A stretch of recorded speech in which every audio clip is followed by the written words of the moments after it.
Well, welcome in, everybody. Happy Monday. Hope you're all having a wonderful day. You guys had a good weekend. Hopefully, you all went to church on Saturday or Sunday and got to get a little bit closer to God, spend some time with some family.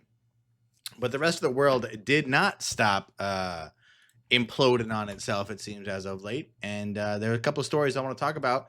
First and foremost, I want to start with Erika Kirk. Now, for those of you who don't know, Erika Kirk is the widow of Charlie Kirk, the husband, man who was assassinated and killed just a couple of weeks ago. Now, the reason we're talking about him or Erica for that matter is because if you go online, you're going to see a lot of people who are really just not in touch with God or not in touch with like normal life, I suppose would be one way to think of it. That's kind of how I keep thinking about it. But so Erica Kirk, just a couple weeks ago, her husband gets shot in the neck, very publicly seen by thousands, if not millions of people. Immediately dies in an instant. And she grieves, and 2 weeks later comes on and hosts his show and is smiling and laughing with everybody and sort of seemingly not giving off the widow performance that people, I guess, have become accustomed to. And so I want to talk about that because I really think people are just kind of shooting themselves in the foot and showing their hands, if you will, about who they are as people. Because to me, when I see what Erica Kirk is doing, I mean, I really do see someone who is so deeply affected and so deeply in touch with her faith and her religion, and someone who grieved, and you have to move forward, right? At the end of the day, in this world, you have to keep moving. You only go one direction when you are alive in this world, and that is forward. And so it kind of makes me a little frustrated to see all these people who are talking online like, well, I hope my wife doesn't move on this fast, or they're calling it like an arranged marriage from the start, and they're saying that it's an interesting situation that she's not, I guess, more sad, more morally upset, more. I mean, I don't really know what these people want, and we'll get to that in a little bit. But one of the things that's just really surprising to me is to see the um discussion online about how everyone is calling her fake, because it just shows that how many people don't read the Bible.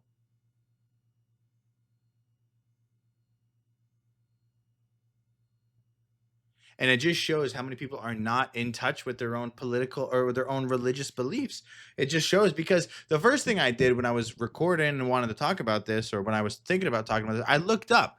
I'm reading the Bible. I haven't gotten all the way through it yet, but I'm going through it piece by piece when I can, as much as I can, a little bit a day, as I think everyone should. Whether you've read it 100 times or a million times, I think reading it a little bit each day is overall positive. But anyway, what I want to talk about is that I did Google, like, what does the Bible say about grief and moving forward?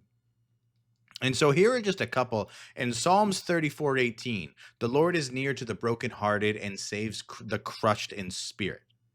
Psalms 147:3. He heals the brokenhearted and binds up their wounds. Matthew 5:4. Blessed are those who mourn, for they shall be comforted. And it's like, so if you believe that, if that is your scripture and that is what you believe, then of course you're going to heal. And of course you're going to move, faster. Do you think she doesn't put her kids to bed at night and get sad? Do you think she lies in the bed by herself at night and doesn't get sad? Of course this woman is sad, but I'd ask you, as someone who is saying that this is fake or this seems off, how long would it be appropriate for her, in your view, right? Let's pretend we live in your world where you make the rules. How long would it be okay for someone who you politically disagree with to mourn, to then come back before you complain about something else? How long is that going to be? Now, I will say that there is a couple of things that I sort of disagree with. Number one, I guess there were mass emails going out by Turning Point where it was like captioned as like "I miss him. Every breath I take, every memory I have is not without him." And it's sort of like a asking for money kind of thing from Turning Point. And I will say, the hypocrisy in that, because I got an email from Hillary Clinton herself every day, it seemed, when she was running for president, which seemed oh so long ago. But I also remember Kamala Harris used to email me. It's crazy that she got my email and she got my phone number that she could just text me up. Tim Waltz, he used to, "Hey, yo, what's up, man? Can I get some money? I'm so excited to be talking to you." So it's like, this is not Erika Kirk sitting at her phone or email. It was probably something that the company asked for and she just approved it. But the point is, really, more or less, if you disagree with how Erica Kirk is performing or how she is presenting herself, her performance in front of a camera, then I'd ask you, A, what do you want her to do? And B, if it's not good enough for her, she grieved 2 weeks later, she's back doing it. Oh no, that's not enough. What's a long enough time? Because the only thing to me that becomes sort of acceptable is if your angle is that she just goes away. Right. But she was a crucial part of the Turning Point. She was a crucial part of Charlie Kirk, while he was, doing his company, running his business. And so for her to sort of be put on the back burner, I would sort of be okay with that. But then again, that just becomes more. I mean, even when she was doing that for the first couple of days, I was already seeing people post, is this just what she's going to be now? Is just a widow? And now that she is back smiling and happy, she's just moved on so quick? Get out of your head. Not everyone lives in the same world as you. Not everyone lives in the same belief as you. And not everyone lives in the same religious, like, background. So that's what I'd say to you. I'd say open a Bible, read the Bible, get a better understanding of maybe how she's feeling, and then you can kind of pass your judgment on how long you think it's appropriate for her to grieve. So that's sort of where I'm at with that topic. But to move to something a little bit lighter, I wanted to talk about Serena Williams, because Serena Williams, who is no doubtably, I think, the best female tennis player of all time. I don't think there'll ever be another female tennis player who is as dominant as her. Now, there's a couple caveats to her on-court performance from my view. Number one, there'll be no one like her because the competition will never really be as one-sided as it was. Historically, women's tennis has sort of always kind of been dominated by someone or a couple people, and now it's really kind of up in the air for everyone to kind of win a major. So I don't think there will ever be someone as dominant as Serena Williams. Whether you want to say it was dominance, whether you want to say it was easy of competition, but regardless, we're not even really talking about tennis. The only thing I will mention is throughout this story, keep in mind that Serena Williams has made over $350 million strictly from tennis playing money as well. But anyway, she was in a hotel, and the hotel had a cotton display decoration. And so Serena Williams woke up and said, "How could I be a victim today? I know.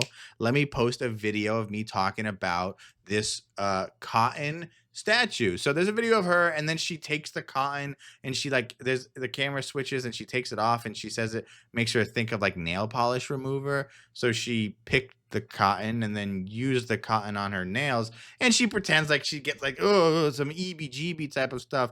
But so number one, I mean, you've made more money than 99% of anyone in the world will ever make. So you're coming from such a high place of privilege. Number two, most people will probably never see this display because you're in probably one of them fancy dancy hotels that think cotton decorations are fancy and of high class. And three, this is just my favorite, is a resurfaced video of her where she gave like a tour of her house, or probably rented a house and bought it and like, decorated it and then said, "Oh, this is where I live." Has resurfaced, and she had a cotton display with like a donkey in her own house. And so now she's like, "Oh, how could people have this decoration? But you had the decoration." So I don't know. It's just something funny, I thought, in between stories I wanted to talk about. I really like Serena Williams. I think she, like I said, was one of the better tennis players of her generation. There'll be no one quite like her in the women's world of tennis. But I mean, come on. You'll never have to go work a job in your life. She married into a tons of money. She has tons of money. So to pick that as your hill to die on, or to pick that as your like weekly video to post, it just is like it's a dumb decision from the start. And speaking of dumb decisions from the start, let's go ahead and talk about Steven Crowder. Now, for those of you who don't know who Steven Crowder is, God bless you. Oh, you lucky people. But Steven Crowder was a comedian in the early 2000s who then got hired by Fox News, and he was on Fox News for I don't know how long. I was too busy playing with Legos when he was on Fox News. And then he became like a YouTube personality. He was really the first early iteration, early 2010s of the like going to college campus to argue with college kids to change my mind. He is the face behind the change my mind um meme. If you've ever seen like the guy sitting with a cup of coffee on the table with like the big sign that says, um dogs aren't cats, change my mind, or whatever. It's like that was kind of his thing. That was his whole shtick. Then he sort of left YouTube. I don't remember if he got banned or just left on YouTube. I don't know if he's really done anything worthy of getting banned on YouTube. He probably just left. And he went to Rumble. So now he's on Rumble. So he's just one of those like politically right, far right type. I'm a controversial, I say it like it is type of guy. I'm just saying what it is, man. No, I don't want to have a discussion. I'm just gonna say what it is. Also, when Charlie Kirk died, he was one of the people out there who said, we should fight violence with violence. And he thinks that people on all sides of the political party should be worrying for retaliation and violence, which is just an outrageous thing to say. Uh, Given light of like, this could have been an opportunity for both sides to just sort of shut up with that stuff.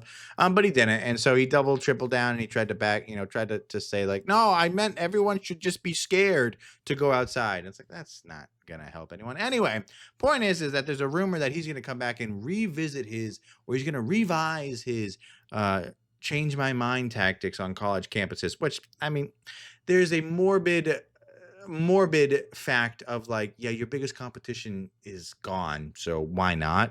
But there's another thing that like I went back and I watched some of his videos in the early 2010s, and like or it was like the later 2010s, the ones I watched. But he was like, he was never half the debater that Charlie Kirk was. He was a very like fact. That's it. You're wrong. I'm right, guy. There was no opening for discussion or interpretation. There was no acknowledge of the fact that other people have different beliefs and different perspectives than you. So I would really be disappointed if he does come back, because it will no doubtably just be a like tactic of you know, hey, this guy's gone, I'll take his spot, which is just so disgusting to see so many people doing that right now.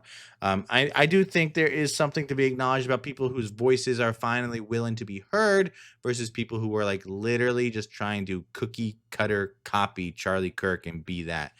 Which is what we're seeing with a lot of people on the left. So it's interesting. I really hope he doesn't come back. I mean, and then not to mention the most important thing Steven Crowder is known for, yelling at his pregnant wife while he sits back in his chair with a cigar, talking about how hard his life is.